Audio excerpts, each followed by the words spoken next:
Welcome to the Young Turks. We have so many things on today's show that I don't want to even tease it because I don't know what we'll get to and what we want. I can tell you this though, I am loaded for bear. I'm a rocket ship on the launching pad. I'm gonna go off, and I'll probably do it in the first segment. The things that are happening. You know what? I was going to start with Ben Bernanke earlier in the day. I saw Time Magazine named him Man of the Year. Now look, you say, hey, Man of the Year. It could be Mother Teresa, it could be Hitler. I'm not saying he's either one of those things, but he relevant guy, right? Now you open up the article, it's, oh my God, they gave him such mouth love. It repulsed me, and I'm not against it. I'm just saying, okay? I mean, they went to work on Bernanke. Oh, he's a hardworking guy, and he would never take politics into account. And what a legendary man he is for rescuing us. The mother effer ran the ship right into the goddamn iceberg. And, I mean, he barely got some guys off the ship before it sank, and now he's Time's Man of the Year. But I don't even have time for that story. Look, I'm just getting warmed up. I don't think I'm going to get to that today, okay? That's how much I'm loaded. All right, so let's go. Let's do it. Let's bring it, okay? So where are we going to start with? Well, we're going to start with, of course, the complete and utter capitulation of Barack Obama to corporate interests in America when it comes to health care reform. Supported Joe Lieberman 100%, and today, you know what it turns out? They got angry at Howard Dean. We're going to play the clips for you a little bit later. Howard Dean says, hey, you know what, this bill in the end does a little bit more harm than good, and here are the reasons why, X, Y, Z. Gibbsy comes out and says, oh, irrational. Howard Dean's irrational, okay? And no, we can't have it. And they launched a couple of torpedoes. You're going to hear a clip that's going to make me go nuts in a second, okay? They launched a couple of missiles towards Howard Dean. Now, why did that trigger me? Okay? Oh, I love Howard Dean. I can't believe they went after him. It's politics. Of course they're going to go after somebody. And in this case, Howard Dean's saying kill their bill. No, that's not why I'm angry. I'll tell you why I'm angry. Because these guys pretended that they were for the public option or a Medicare buy-in or something that actually protected you from rising costs. And so when Joe Lieberman came out and said, oh, no, I'm going to kill all those things, they said, oh, yeah, we're against that, but what can we do?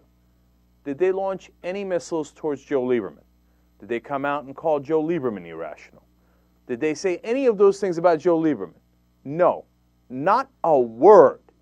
And they were asked. Gibbs got asked over and over, hey, how about Lieberman? He seems to be opposing what you publicly claim you want. Yeah, well, everybody's got the right to their opinion, and yeah, Lieberman got great. And then we hear he went in with the Senate Democrats and said, everybody heel! Lieberman is the new king! Everybody bow your head! They're not against Lieberman. They love Lieberman. And then Glenn Greenwald today pointed out something in an article that I absolutely agree with, one that, making the points that I've been making for weeks here, months. But in the midst of that, he pointed out something that I had forgotten. You know the guy who wanted to basically study under the wing of Lieberman in the Senate when he was there briefly? Barack Obama. He went to talk to him and wanted to learn how to be a centrist with him. And of course, in the original primary of Ned Lamont versus Joe Lieberman, Barack Obama forcefully came out for Joe Lieberman, et cetera, et cetera. And then Lieberman, of course, came out and during the campaign not only backed John McCain, his opponent, but implied that Barack Obama was a traitor. Now, when Lieberman then comes out and goes to kill his #1 legislative agenda, and what he claims he wants, a public option, et cetera, he doesn't say a word. And then when Howard Dean comes out and says, hey, look, this bill's got problems, they say, how dare you, Howard Dean, you outsider? You don't appear to be in league with corporate America. You are banished. So now everybody's coming around to what I've been saying for a long time, whether it's Glenn Greenwald or Jed Lewison at Daily Kos or Jane Hampshire. Now, those guys were on board anyway. But now congressmen and senators, as I'm about to read to you, which is, oh, it turns out Obama never wanted the public option in the first place. Of course! How long have I been saying that on the show? And then you get the Obama lovers who are like, oh, no, Jake, no, it's not right. It's so comfy in here inside Obama's ass. You can't criticize him. No, he must have our best intentions at heart. Don't you see the rainbows and butterflies that constantly surround him? Well, he doesn't. He was lying about the public option. So now, let's go to United States congressmen and senators who have caught on. Representative John Conyers from Michigan. The president keeps listening to Rahm Emanuel. No public option, no extending Medicare to 55, no nothing, an excise tax. God, the insurance lobby is taking over. That's what John Conyers says about Obama's efforts here at healthcare reform. David Obey from Wisconsin says the White House has been useless. Useless. He's the chairman of the Powerful Appropriations Committee in the House side, and he said, it's ridiculous, and the Obama administration is sitting on the sidelines. That's nonsense. That's Obey. Now, you haven't had enough, right? Let's go to Weiner. Anthony Weiner, congressman from New York, says, Snow, Stupak, Lieberman, who left these people in charge? It's time for the president to get his hands dirty. Some of us have compromised our compromise. We need the president to stand up for the values that our party shares. We must stop letting the tail wag the dog of this debate. Now, if all of that wasn't clear enough for you, here comes Senator Russ Feingold from Wisconsin. This bill appears to be legislation that the president wanted in the first place. So I don't think focusing it on Lieberman really hits the truth. I think they could have been higher. I certainly think a stronger bill would have been better in every respect. And he also said later that apparently the president never wanted the public option in the first place. Never wanted the public option in the first place. That is inescapable. At this point, if on top of all the evidence we have now, you're still not convinced, well, I got news for you. I hate to break it to you, but you're biased. Okay? Oh, yeah, we could call each other biased, etc. But you can't take off your blinders. Hey, look, I voted for Obama. I supported Obama, but you look at the facts, you can't be immune to the facts. The facts are obvious. He never wanted the public option. And in fact, at every turn he fought against it. He'd send Rahm Emanuel out and go, come on, let's do trigger. And then he gets knocked down. And he says, oh, come on, let's do it. We got to listen to Olympia Snowe. We got to listen to Joe Lieberman. We got to listen to Ben Nelson. Okay? So now we have this watered-down bill that has enormous problems with it.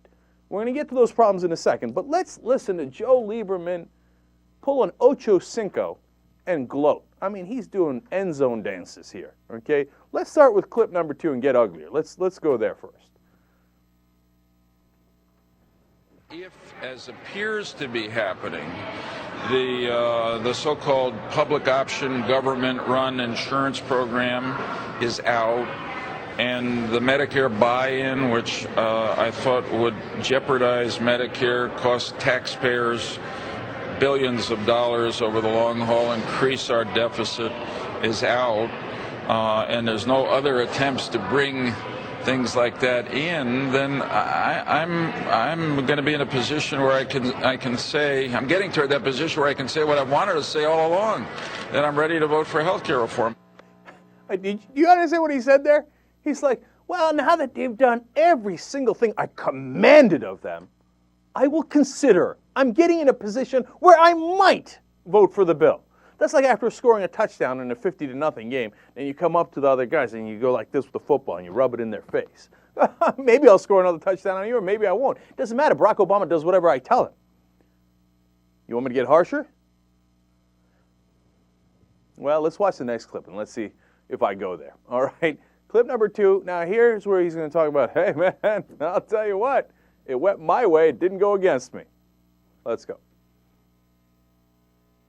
What happened at the White House? Are you convinced that the Medicare buy-in idea is now gone from the health care bill? Well, first, it was a very good meeting at the White House.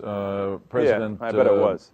Made the case that the merged bill is a good bill and really will be extraordinarily important to millions of people in the country, and will do what he wanted to do from the beginning, begin to cut the cost of health care increases and extend health care insurance to a lot of people who don't have it, and regulate the insurance companies.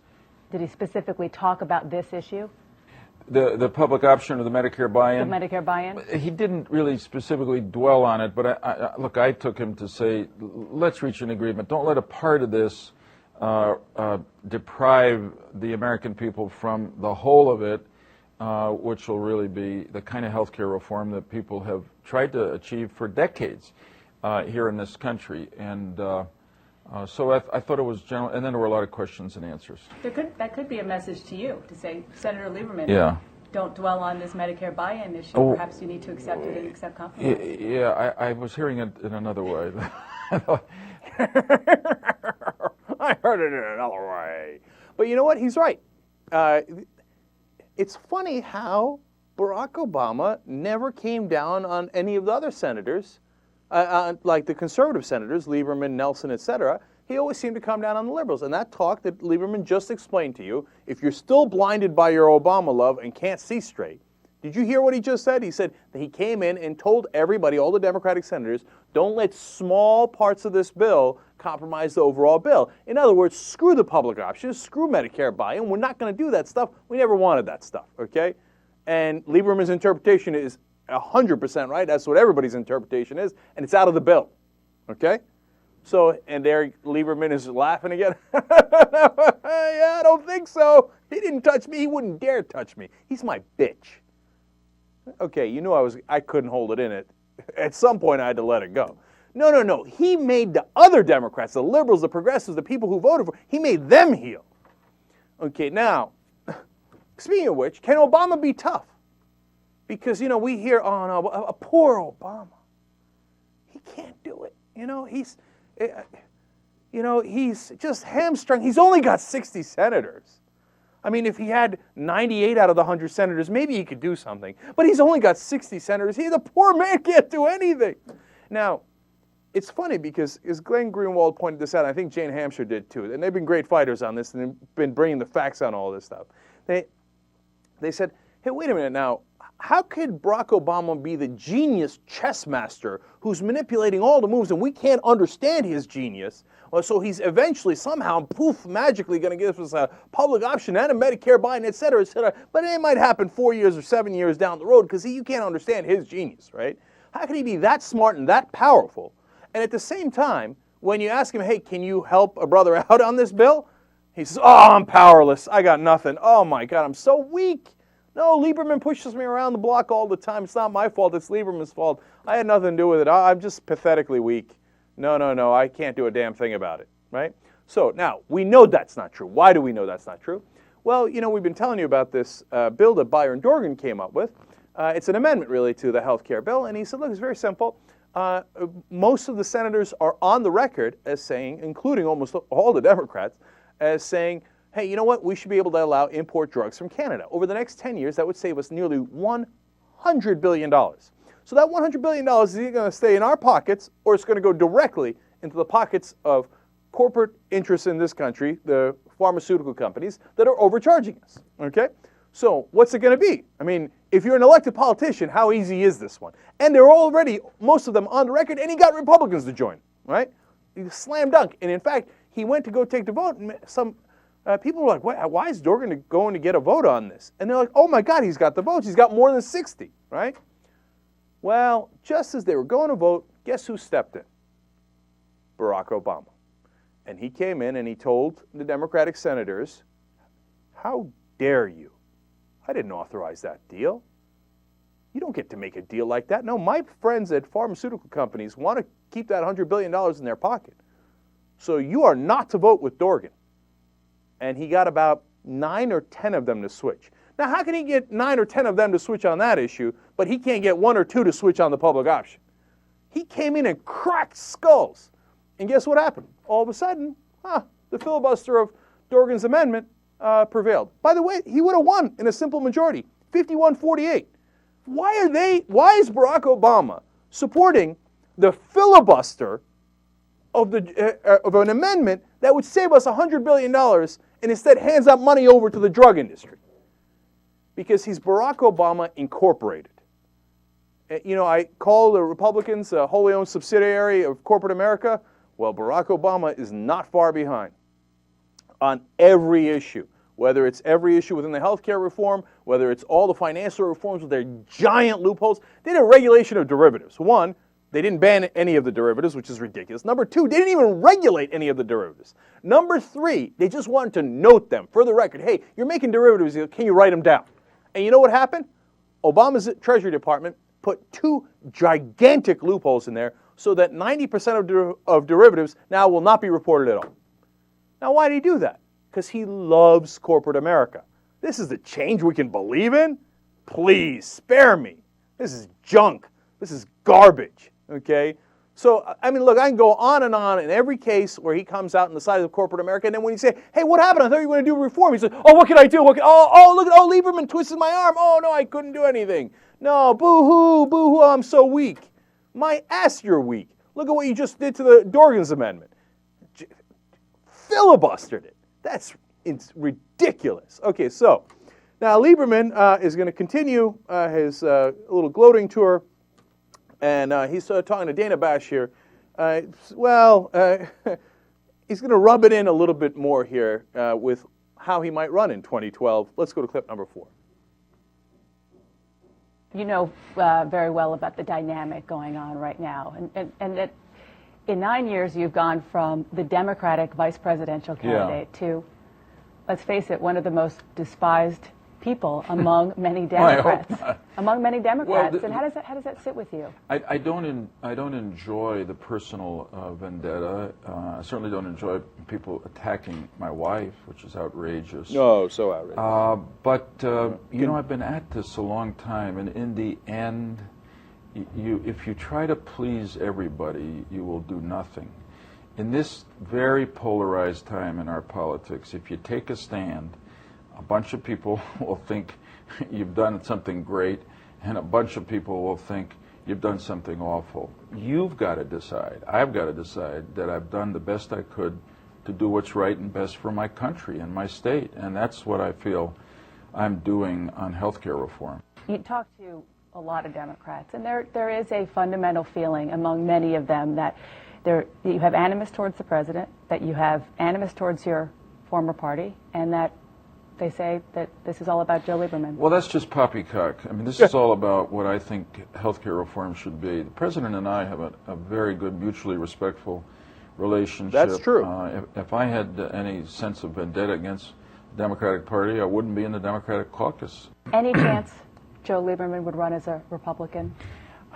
I don't know what I'll run as. I like being an independent. So that's definitely a possibility, but I'd say that all options are open.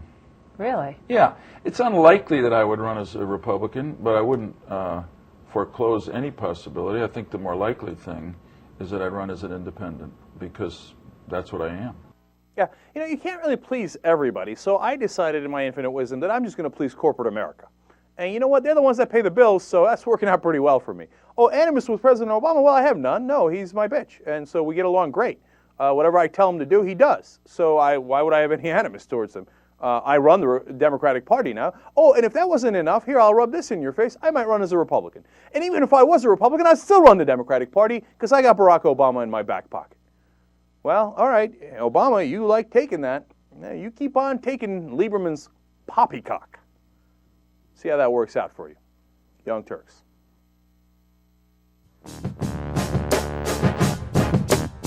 If, as appears to be happening, the so-called public option government-run insurance program is out, and the Medicare buy-in, which I thought would jeopardize Medicare, cost taxpayers billions of dollars over the long haul, increase our deficit, is out, and there's no other attempts to bring things like that in, then I'm going to be in a position where I can say, I'm getting to that position where I can say what I've wanted to say all along, that I'm ready to vote for health care reform. Is Joe not merciful? Is he not merciful? After you give him everything he wants, he's beginning to get in a position where he could consider voting for health care reform. Oh, Joe, oh, you are blessed. We really appreciate that. Of course, it is the Young Turks. I'm your host, Cenk Uygur. JR is producing, Jesus is directing, and is also producing in a lot of different ways. She sent me something that I'd like to start with. Now, it's funny because this is from about a month ago or so, maybe a little longer. And it was some guy who was mad at how I was taking on Obama on health care reform and saying that he wasn't really delivering and that he didn't really want the public option. And this guy's name is Tim Russo. And since he fancies himself a progressive blogger, since he titled his his little piece here, Cenk Uygur can kiss my ass, I feel free and liberated to say that Tim Russo was, he was in love with Barack Obama, and I presume he still is. And he said that I didn't know what I was doing. That, no, in fact, Barack had this whole thing figured out. I'm wondering if he still believes that. He probably does, because he's still up Barack's ass from last report. He does the blog from inside Obama's anus. So I would imagine that that's where he still resides. It's very comforting in there for him, apparently. So I'm going to read you the last couple of parts of it here, because it's perfectly apt for what we're discussing today. So he talks about how I take on Obama and how he's selling out to the corporate interests. And he concludes his blog by saying, and I'm damn tired of it. I'm just as disappointed in this healthcare reform situation as anyone, but I will not, he capitalized those, so that's why I screamed that, I will not take this as an opportunity to smack around Barack Obama for any reason. I look at this disappointment as an opportunity to recommit to working harder to change this country, as I am quite certain Barack is doing this very moment. I mean, he's got to be cramped in there, man. There's a lot of guys up there, and I don't know. I mean, you getting enough breathing space in there? And then he says, that's why we elected him, not to give us all we want, not to be our personal punching bag whenever we see an opportunity to land one on his jaw, but to bust his ass for us. That's what he's doing. So stuff it, Cenk. Oh, you naive fool.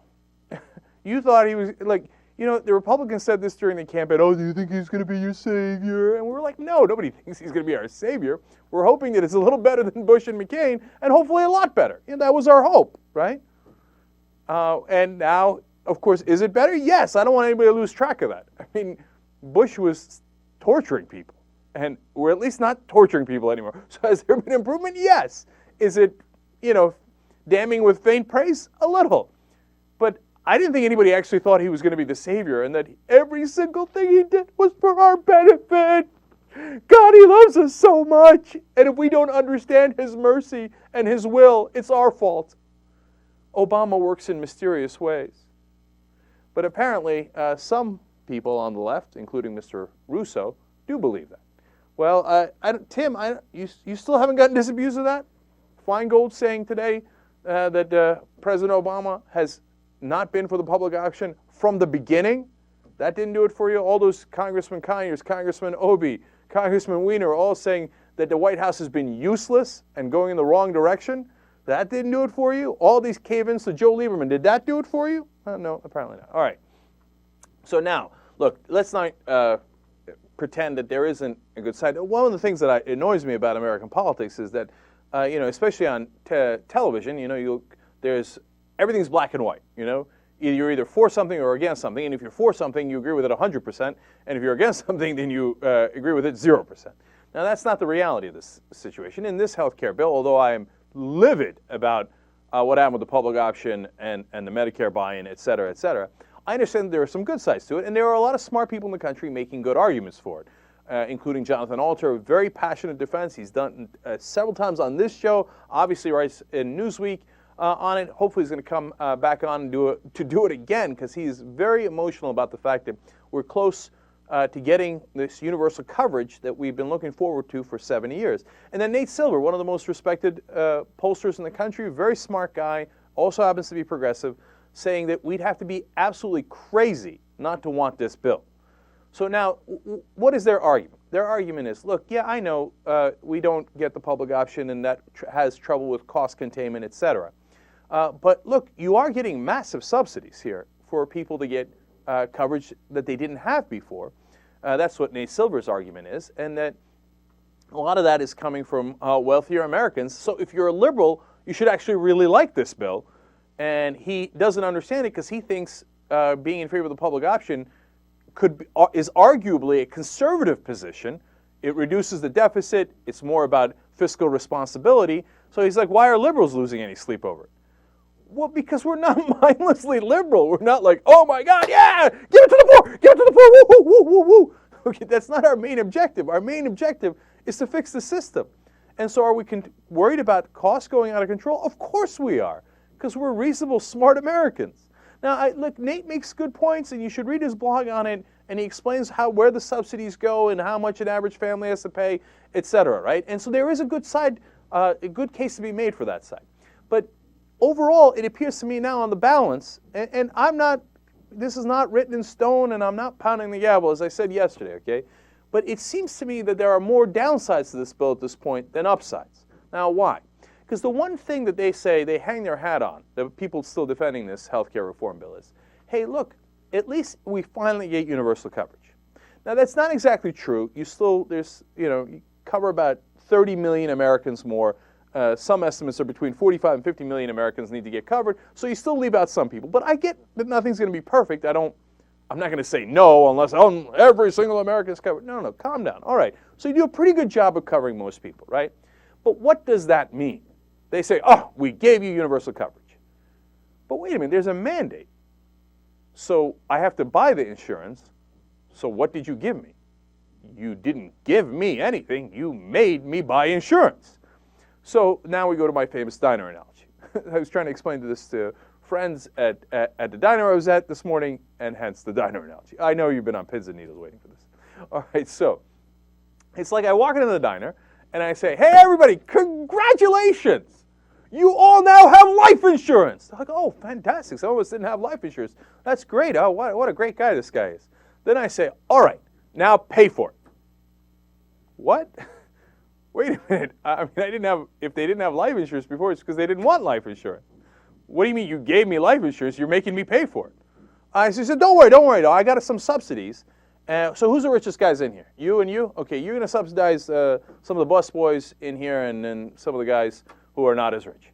Okay, now look, that could be a good thing, and some liberals might be happy about that, et cetera, but I didn't give them life insurance.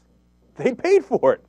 And in fact, under this bill, there is no containment for costs. And that's a literal thing. Well, let me explain what that means. That means, okay, you have to go buy life insurance from a private company. Could be Aetna, it could be Blue Cross, whatever it might be, right? And in some states, it's very, very limited, right? So you don't have very many options. You go to those guys. They could increase your premiums to whatever they like. So not only do you have to go buy it, but you have to pay whatever they're charging. Oh, thank you for universal coverage. I really appreciate that. How does that help people? Look, it could help people, and I get why you need a mandate, because you don't want people sitting on the sidelines and then they get sick and they haven't been paying into the system, and then they come in and go, okay, now treat me, right? Now you can't deny me for any reason, right? I get the logic behind it. But you have to at least give them an option of being able to go to someone who isn't in it for profit. Why? Because he needs to know that he's going to be covered and that his premium is going to go towards covering his health, okay? You know that according to 3 different studies done, right now that private insurance only spends about 66% of the money that you're giving them on your health. They take the other 34% for administrative costs, for profits, for marketing, et cetera, et cetera. Now you say, well, I mean, look, there's always going to be overhead. You know that in Medicare, the estimates are that the overhead is between 1% and 4%. So in private insurance, it's 34%. In Medicare, it's 1% to 4%. The extra money is the money they're taking home and the bureaucracy. Another couple of studies saying that in California, for example, we could save $18 to $21 billion a year just on paperwork. Okay, across the country, $160, $180 billion a year just on paperwork. I mean, look, I told you yesterday about the Canadian system where you just come in and you go, yeah, I have a card. Here it is. Boom. I'd like to see any doctor. Now, look, it's a little oversimplification, but roughly true. Here, we're tangled up in paperwork. Now, how is that relevant to what's happening here? Here's another fun little part. You think you're covered because the new bill says that you can't be denied for pre-existing condition, or they can't deny you for something you had in the past, or your current state of health, etc. No, yes, it does say that, but here's how they can get around it. The Washington Post wrote about this, and then Joan McCarter wrote about it in Daily Kos, great articles, both of them, saying, first of all, they say, well, I can't deny anybody, but for example, if kidney treatment costs a lot of money, and that's going to raise up the amount of money that the private insurance has to give out, they conveniently don't have any doctors that treat kidneys, kidney problems. So they say, oh, well, I mean, you can get this insurance if you like, but we don't cover that. Huh, interesting. Okay, so they don't have to cover anything. So they can take the costliest diseases and say, oh, we just don't cover those. No, we cover you. Yeah, you can come and buy our insurance, but it's not going to do you any good because we don't provide those treatments. You think they can't get around these laws? You think they can't get around these rules? Of course they can. Another thing they do is if you have pre-existing conditions, oh, no, we accept you, but here are now 20 chapters of forms that you have to, not pages, but chapters of forms you have to fill out. Fill out this one, and then that one, and then you got to go here, and then you got to go there. Why? Because they want to make it harder until you go, damn it, okay, I'm going to go somewhere else. Because they don't want you, right? Because what is their motive? It is the profit motive. They want to take the sickest people and find any way to dump them, and they want to keep the customers that are either paying their high premiums or that are getting subsidized by the American government, and take that money and keep it for themselves. That's why if you are going to have a mandate, you need to have a public option where that entity is not motivated by a profit, where their incentive is not to kick you out, but to accept you. Their incentive is to treat you and not to make money off of you. This isn't like buying a car. This isn't even like buying a house. Your life depends on it. And so if you have this bill that might not even really cover pre-existing conditions, that doesn't give you any public option, that doesn't give you a Medicare buy-in, and that gives you universal coverage by charging you for it, well then, what's the upside? I mean, I know the upside, but the downside is significant, and it could easily outweigh the downside. Now, the upside. Now, let's get to a couple more problems with it, including political problems. Jed Lewison has an excellent article in Daily Kos today, talking about, hey, listen, now, what happens when at the end of the day you pass this bill and there's nothing in the bill that says premiums can't go up. So the premiums continue to rise at an astronomical rate. And then you're going to have higher taxes. Now, it's for the highest brackets, right? But nonetheless, they're higher taxes.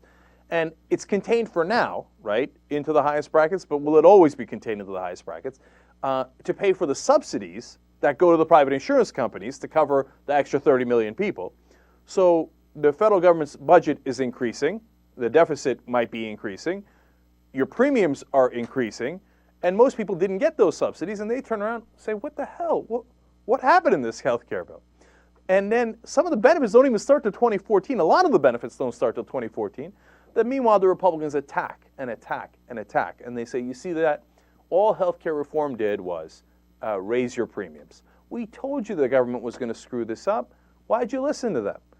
And then will there be a political price to pay? Yes. And then he makes a great point, which is, look, if the genius of Social Security and Medicare is that it is everybody gets it. The rich get it, the poor get it, the middle class get it, everybody gets it.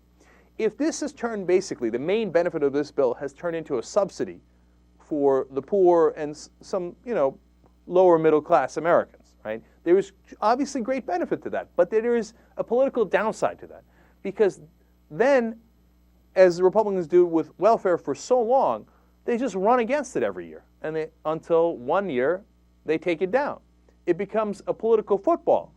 Because if everybody gets it, then they go, well, I like this. Okay, I see how this is working, and I see how it benefits me, and it's impossible to take away Social Security and Medicare because everybody's happy with it. But if only the poor are getting it, well, the Republicans are going to work that every year and go to everybody else and go, why are you paying for the poor? You see that? This is welfare for the poor. More welfare, until one day they win. And then all of a sudden, this great accomplishment, something we haven't had in 70 years, all of a sudden doesn't exist anymore. So these are among the downsides. And they are building. But, all throughout, Obama and Rahm Emanuel tell us, don't worry. As long as we pass anything at all, it's going to be a great victory for us. And I just don't believe that. I believe the bill that we have to pass should actually be good and do what we want it to do, rather than, just pass any, as Joe Lieberman would say, any cock poppy you would like, or poppycock, or whatever they call those crazy things. Okay, I don't even know what a poppycock is, but it sounds very dirty. Pass any poppycock you like, and then we'll call it healthcare reform, and we'll all get a political win. Woohoo! I'm not buying it. And when we come back, Howard Dean is not buying it, and he has some very interesting things to say. And then, of course, the mainstream media, doing the bidding of corporate media, corporate America, will, of course, try to tear him down. Young Turks. Welcome back to the Young Turks. Cenk and Anna with you. Anna, are you ready for a big announcement? Yes, I am ready. We ready to bring this? Let's do it. Okay, this is my favorite thing lately. TYT, FTW, for the win. Another win. Another win. Best political news site in the world. I mean, it's tough beating everyone. It's just, what could we do, And it was worthy competition. Good guys, we like these websites. BBC, Huffington Post, they did a good job. But it turns out we have the best political news site in the world. Now, this was based on voting at Mashable, and they've got all these different categories. They're one of the most respected sites, et cetera, et cetera. And of course, again, it was your voting that did it. And look, what can I tell you? TYT Army is just too strong. So, now I this can't go on forever, but I'm thinking one more. One more. Let's go for a three-peat and then be done with it. Anna, streamies.org. These guys have everybody, right? Like the top Hollywood guys, etc. I'll go to their live event. It gets covered by Entertainment Weekly and E and everything else. The streamies, they call it, right? We're going. We're coming for you. Okay. Look, hold on. No. Let's keep it real, though. Okay. Who is better than us to win the streaming award? Who? No one. Who? No one. Because we are the kings of streaming. We are the kings of streaming. It's true. We've begun streaming. Yeah, we invented streaming. Live streaming, December 12th, 2005. And we've been doing it ever since. The longest running web television show in the history of the world. I'm not saying anything. I haven't said a word. So here's the deal. We provide a link for you on the website, on theyoungturks.com. It's under I Have No Bias. He put up a post. And then on YouTube, we'll also provide a link for you. So don't worry about it. Just go to the link. Boom. Click on it. Too easy. And then we're under Best News or Politics Web Series. That's one category. Best News or Politics Web Series, which is what we are. And then they ask you what's the series name, and you know that. It's The Young Turks. So you enter The Young Turks. And then they ask you what our URL is, and that's, of course, www.theyoungturks.com. So you enter that. You could vote once a day, again, as they did with the other categories, until January 15th. And then that's it. Then after we win all three, we plant our flag, we go, what happened now? And we move on with the rest of our lives. Come on, three-peat. Let's go. And look, I just want to mention something, okay? We have the strongest soldiers working for us. We do. I mean, TYT Army is so incredibly strong. I know we say it all the time, but we're so corny. We love it. We love, and we totally believe it. But I have to be honest with you. In the beginning, and it started with that MSNBC poll, okay? When who should get the MSNBC job and stuff. I was surprised by it. Like all of a sudden, we went from like, whatever, to boom, crushing the rest of the field. And I was like, is the TYT Army that large? Is TYT Nation that strong? And it turns out it is. Yeah. And we go and we crush every single one of these things. And I think at some point, like the mainstream media or whatever is going to be like, wait a minute. If they win every single award and they crush everything on the web and they're this big a steamroller, I wonder if we should cover them. No. if the steamroller exists in the woods, does it really exist? All right, that was a weird analogy. All right, one last thing for you guys is membership. Okay, we're doing the membership drive in December. Okay, I know people are signing up like crazy, which is great. Okay, because if we get to a certain number of members, we could hire more web soldiers to work for us, okay, and to get bigger and bigger and do some new shows, do some expansion, etc. And so we're giving away these awesome hoodies. I told Dave today, I got so envious, I ordered a hoodie. I'm going to pay for it myself. Oh, you did? Okay, I'm going to order, yeah. Does that mean we have to pay for the hoodie? Yeah. Oh, disaster. Okay, but if you sign up for membership, you get it free, okay? And then if you go to the higher levels, lieutenant, captain, et cetera, at Rebel headquarters, there's free iPods, there's free MacBooks at the highest level, there's wireless FM transmitters. So check that out on theyoungturks.com. If you're ever going to sign up for membership, this is the only time we've ever done it, and very likely the only time we'll ever do it. This is it. You do it in December, okay? All right, now having said all that, let's move forward. We've got a story right down your alley, I think, Anna. Yes. As the education correspondent for the Examiner, this is perfect for you. Yes, it is. This story enrages me. A woman by the name of Margaret Hemingway. She is a D.C. mother. She has a first grader who is attending a school in the D.C. public school system. Okay?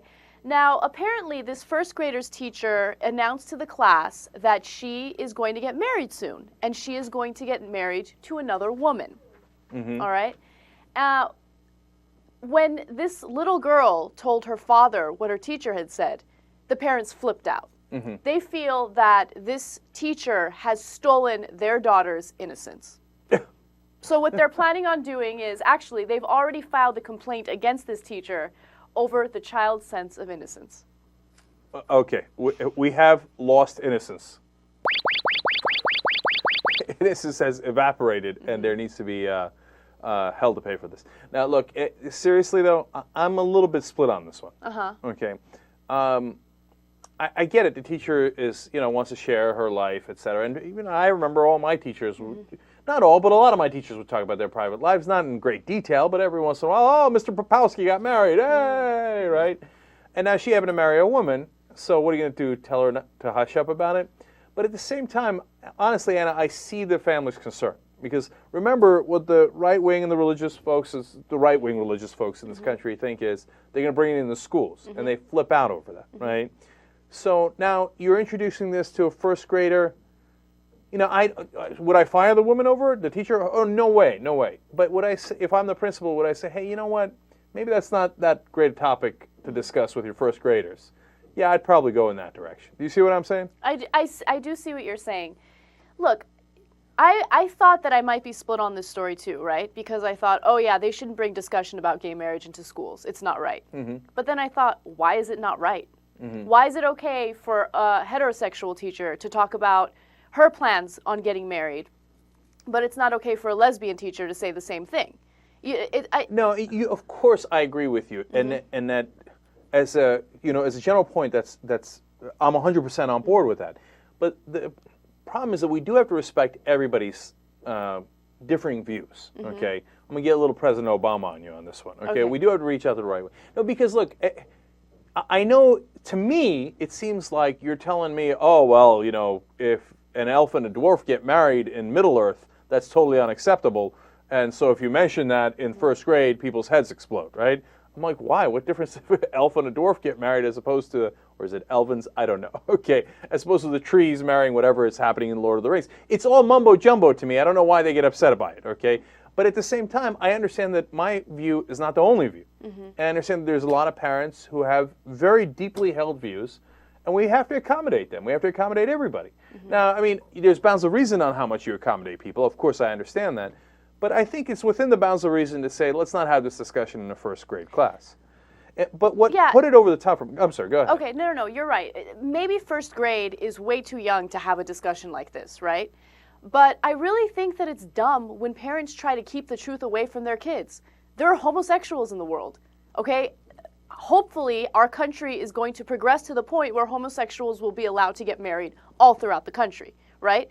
That's just a fact. One day, this kid is going to know that gay people get married.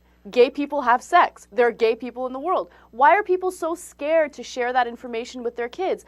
Like protecting their kids and sheltering their kids, they're not doing them, a service. This isn't a good thing. Right. And look, the teacher did not discuss sex. Okay, so it was just marriage. So let's keep that in perspective as well.